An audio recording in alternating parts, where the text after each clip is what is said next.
Hello everybody, this is Stephen Howson and this is performance analysis of Manchester United's victory over Spurs in the Premier League. Now, United lined up with three at the back was a little bit different to what we've seen for most of the season. We haven't seen this in the league before. We have seen it in Europe and also in the Carabao Cup against Swansea just last week. Now, formation I thought was really interesting. It was actually mirrored by Spurs largely. Obviously, the way they deployed their forwards was slightly different. I'm going to get that into just a second. So, we played a 3-4-1-2, and the reason that I thought we did that, and I kind of alluded to it a little bit in the preview last week, that I thought United might do this to push the two wing-backs into midfield. We needed to have three men in midfield, and we still really needed to have three men. It didn't quite work for us when the system was deployed, but I could see the thinking behind it.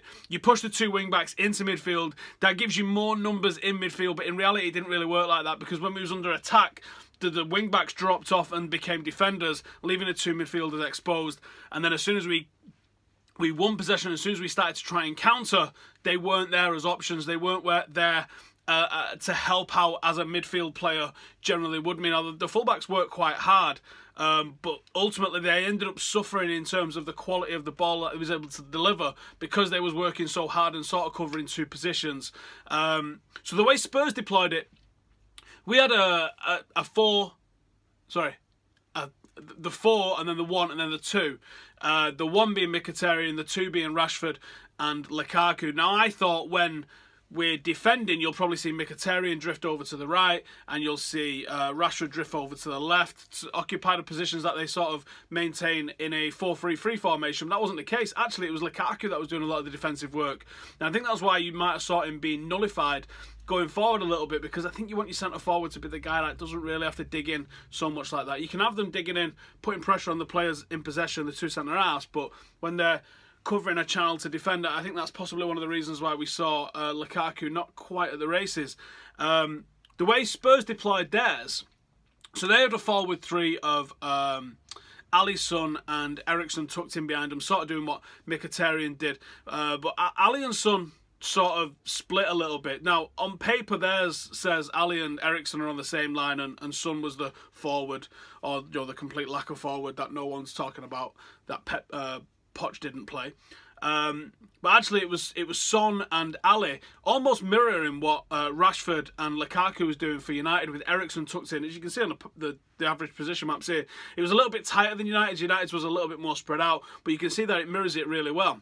Now, when you look at the average position, you'll see both sides are occupied the similar sort of territory. And also take note of Martial's very high left position. That was a great tactical substitution by Mourinho late on to exploit the high line and spread out nature of Spurs' back line. And that ultimately resulted in victory for United, even though his run came from a central position. Now, the key thing in this match for me was pass completion. In my fan cam for Full-Time Devils, I stated that I thought the performance was terrible. Thought the result was great, but the performance was terrible. And loads of people have absolutely flipped out at the suggestion, saying it was a brilliant performance. And I think I need to quantify this, because, yes, the result was brilliant, but the performance and the result are totally different. You have to be able to separate both of those. United lacked quality on the ball. You can't argue with me on this, because it's a statistical fact that Manchester United were not quality in possession. I've got some stats to back up what I'm saying with this here now. So 74% was the pass completion of United. Now, that might not mean anything to you. At home, United looking around about the 90-91% pass completion. On average, United are looking at around about an 87% pass completion. That doesn't take into account the type of passes. It just says for the overall game, this is what we're looking at. Now, okay, that's what we average and that's what we got yesterday. Well, I'll show you how bad it is. So you have to go back all the way to the Europa League final to see a United game where we had less than that. And before that, all the way back to the Chelsea game where we only had 10 men in the FA Cup when it wasn't Herrera got sent off, where we had 72% possession. The last time that we had 74% possession at home, Tottenham last year, 1-0 Manchester United. That's a bit spooky. Wasn't expecting that when I started to drill down into the stats. And actually, I think it was a completely different style of not having possession or being quite poor and sloppy with the ball at our feet. Last year in that game, as I said in my preview, I thought we had an excellent midfield trio, and we was constantly looking to the channels to turn their fullbacks around, and we was playing balls into the channel for Mkhitaryan to run onto the right, and I think it was Marshall on the left-hand side to get after him, Zlatan in the middle, holding court a little bit. And I thought it was an excellent team performance from Manchester United. We dealt with their pressure and then we hit them on the counter. That wasn't what we saw yesterday from United. United, especially in the first half, we played a lot of weird, hopeful balls into our right, their left-hand channel. I'm not sure if that was to try and peg Davis back, but it did seem deliberate. I've still not been able to identify quite exactly what Manchester United was trying to do, but we was definitely trying to do something. We was definitely trying to purposely put these balls in because they was happening too often, too similar for it to just been poor play from United. There was a pattern emerging. Bailly was the most noticeable, but it was also Smalling and Young was also putting these sort of balls in to absolutely nobody in that channel. So I think there was something in there. There's obviously some tactical reason for doing that, but I'm not privy to that, so I'm just going to have to say whatever and move on.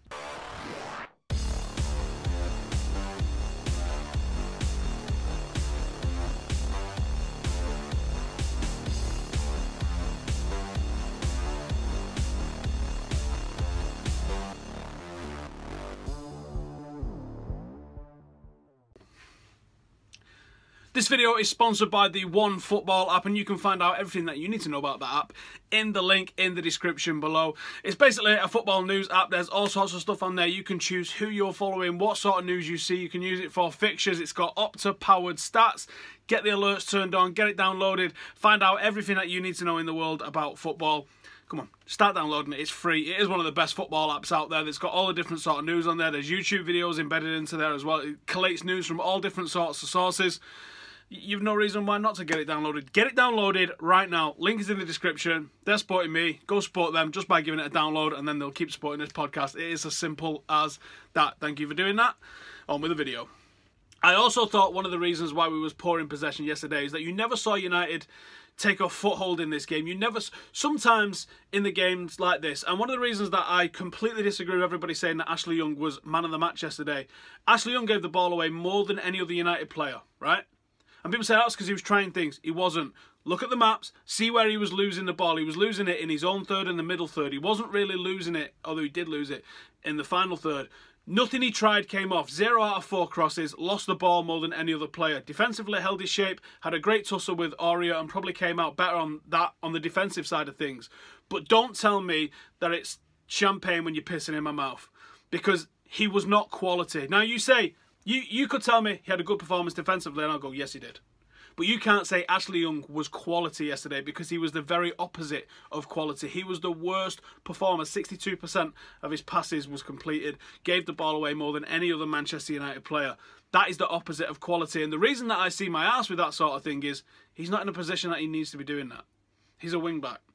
Wing-back should offer you a little bit more. And a player of his stature, I guess, of his maturity, of his experience, should be putting his foot on the ball and knowing the right and wrong time to be able to release a ball or try something a little bit risky.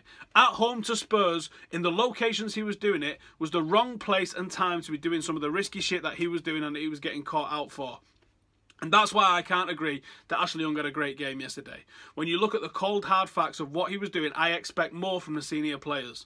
If a young player comes on and he's trying stuff in the final third, I don't mind players losing the ball in the final third. Mkhitaryan lost the ball in the final third yesterday, and I thought he was garbage. And I do have an issue I have less of an issue with you losing the ball in the opposition box than I do with someone who loses it in our third or in the middle third, which causes a counter-attack against us. Especially from a senior player who has won the league here, that I expect to be doing the right thing on a bit more of a consistent basis. Now, we didn't have 4 or 5 passes with intent yesterday. There was 1 or 2 passes and then it broke down. And that's what I mean. We never got a foothold in the game. We never had quality on the ball. And I think the thing that makes this stand out to me,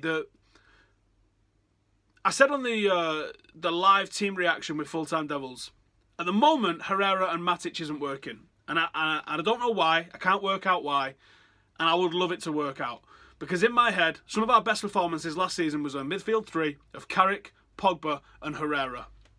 Now you bring in Matic, he does what Carrick does, and he also offers you a little bit more physicality, and maybe a couple of other things as well. certainly with the Michael Carrick of now. Now, you just put Matic into where Michael Carrick was, and you keep Ander Herrera on the right, and you keep Pogba on the left, and I think you've got a great midfield base there for Manchester United. And I thought we completely lacked anybody else in midfield yesterday. McTominay, just an extra body in midfield, might see us win this battle. But to highlight the disconnect between Matic and Herrera, let me just tell you about this little stat that there was. 7 passes. 3 one way, 4 the other. I'm not sure which way it was. I think it was 4 from Matic to Herrera, 3 from Herrera to Matic.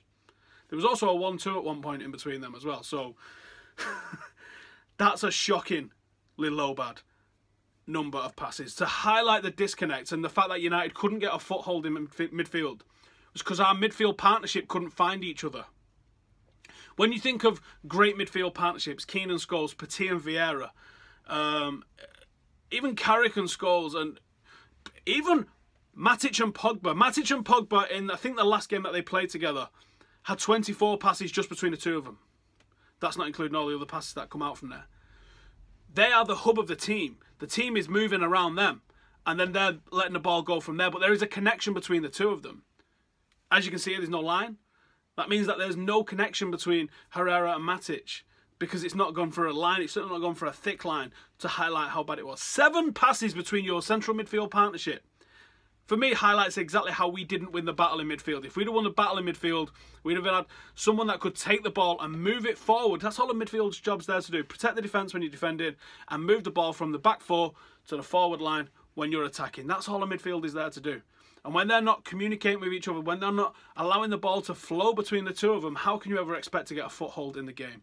United completely bypassed our midfield at home yesterday, and that for me was why we were poor in possession, why we didn't have the territory when we needed it, and why we couldn't string more than a couple of passes together. 74% pass possession, 74% pass completion, and only 7 passes between our 2 central midfielders.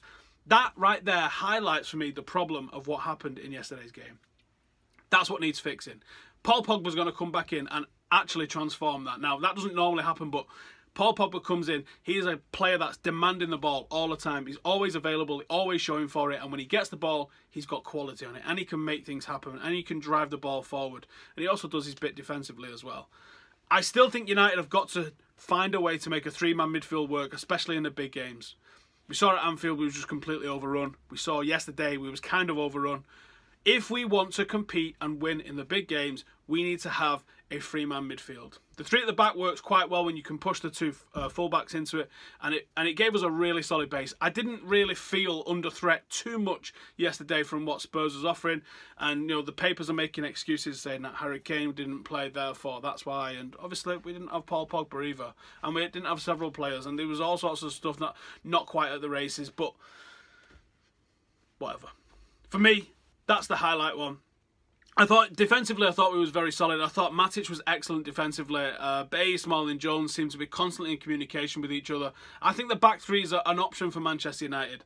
I'm not sure that the 4 across the middle is right. I think possibly a 5 across the middle with 2 forwards would have been a little bit better. And I think Mkhitaryan probably needs dropping, to be honest, at the moment. And I think if we'd have had Juan Mata in there instead of Mkhitaryan, because he's not as quick, because he's not down for dribbling with the ball so much, maybe he wouldn't have tried some of the riskier things. Juan Mata's quality on the ball is undeniable, and I think if we'd have had him in the number 10 position yesterday as a focal point, as someone to bring others into the game around him, he could have done a little bit of what Paul Pogba offers to the team, and we might have had a better result on it. Well, the result was fine. We might have had a better performance. Let's talk about the goal. So the goal, it came from a free kick in our box. David De Gea bounces it straight up the pitch. Lukaku wins his header by losing his man. And then I want to really drill into this a little bit. So check this out now. So Lukaku basically has a free header in the middle of the pitch and he flicks it on. I'm not sure exactly he knows where this is being directed, but he gets a nice flick on towards the goal. And Dyer's in no man's land here a little bit, and he could easily clear this if he just concentrates on where the ball's going. But he chooses not to do that. He chooses to look over his right shoulder and sees how close Marshall is, panics, and tries to just shove Marshall out the way rather than trying to win the ball himself. He fails, He gives up, and Marshall steams into the box. And this is where it gets funny as well, because Lloris is caught in no man's land. He starts going forward, then he goes back, then he thinks about coming forward again, and he ends up just standing still while Marshall puts the ball in the back of the net. 3 points, 1-0 Manchester United, and it is as simple as that. I think it's an interesting factor that you have Marcus Rashford starting, and Marcus was playing excellently, and I think that was why the crowd booed yesterday, because they're like, Mourinho took it as that the crowd wasn't supporting Lukaku. I didn't feel like that myself. I felt like it was like, is there nobody else you can substitute, because he's playing absolutely fantastic at the moment? Could we have not maybe pulled Young off, put Rashford to the wing-back place, and had two of them attacking down that side maybe? I didn't feel like it was aimed at Lukaku. I thought it was aimed at like, oh, come on, man, Rashford's probably the bright spark at the moment. But I also understood and agreed with the fact that he wanted to bring Marshall on, because I thought Anthony Marshall running a tired Spurs defence. I turned around to Joe, who sits behind me, and said, you know what it means though, don't you? It means that Marshall's going to score. He's going to score the winner. Obviously, I'm not the only one who says that. Everybody's saying that at the moment, because that is what's happening. Marshall's now scored, I think, 4 goals off the bench for Manchester United. Unbelievable stat. And I thought his positioning was really interesting. It wasn't the only thing that he did in the game. There was a bit of link-up play with a back heel that he did earlier in the game, just before the goal as well.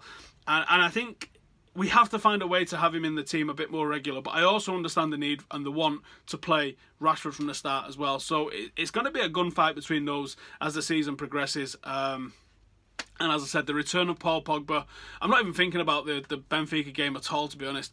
The Chelsea game is the one. I think we'll probably comfortably beat Benfica at home Tuesday night, but the Chelsea game is the one. This is the one that I think United really have to go and put a bit of a show on and probably try and take the 3 points. If we take the 3 points at Chelsea, then I think people really have to start considering Manchester United as title contenders, and it'd be really interesting to see how that all plays out. But anyway, thank you for watching. Let me know what you specifically want me to look at ahead of the Chelsea game in terms of the analysis and breakdown, and I'll get into that. Thank you for watching. Go and check out the Paddy Evra video if you haven't already. It's absolutely mega, if I do say so myself. And I'll see you in the next one. Laters.